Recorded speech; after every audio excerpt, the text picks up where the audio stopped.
नमस्कार, मैं Satyendra Kumar Sharma, typing instructor, TCAB NIEPVD Dehradun से Hindi braille shorthand dictation class में आपका स्वागत करता हूं। तो शुरू करते हैं।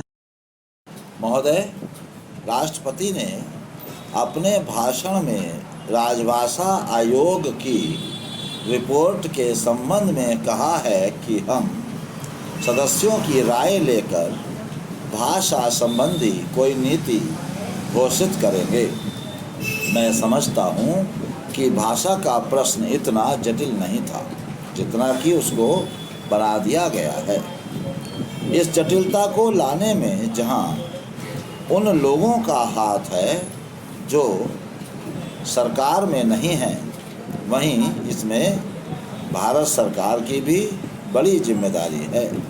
मुझे वह दिन याद है जब मैं छोटा था और देश गुलाम था। उस वक्त महात्मा गांधी हिंदी के संबंध में चर्चा करते थे और उनकी कृपा के फलस्वरूप और उनके प्रयास के फलस्वरूप सभी प्रांतों में हिंदी की सभाएं खोली गईं और वहाँ हिंदी का प्रचार किया गया। उस समय हम अंग्रेज़ों के गुलाम थे और अंग्रेज़ों ने ही हमारी राजभाषा अंग्रेजी घोषित कर रखी थी। तब हम अंग्रेजी से दूर थे और हिंदी के निकट थे। लेकिन आज जब हमारी अपनी सरकार है, अपना शासन है, हम हिंदी से दूर होते चले जा रहे हैं। एक समय था जब देश में हिंदी के संबंध में एक मत था। जब देश स्वतंत्र हुआ उस समय हिंदी के संबंध में घोषणा हो जानी चाहिए थी, लेकिन उस समय सरकार चुप हो गई। अब जो देर हो रही है, इससे भाषा संबंधी समस्याएं बढ़ती जा रही हैं। मैं नम्रता के साथ सदन के सदस्यों के सम्मुख यह निवेदन करना चाहूँगा कि कितनी विचित्र स्थिति है कि आज हमको अंग्रेजी भाषा का मोह पैदा हो रहा है। आज हिंदी देश की मुख्य भाषा है।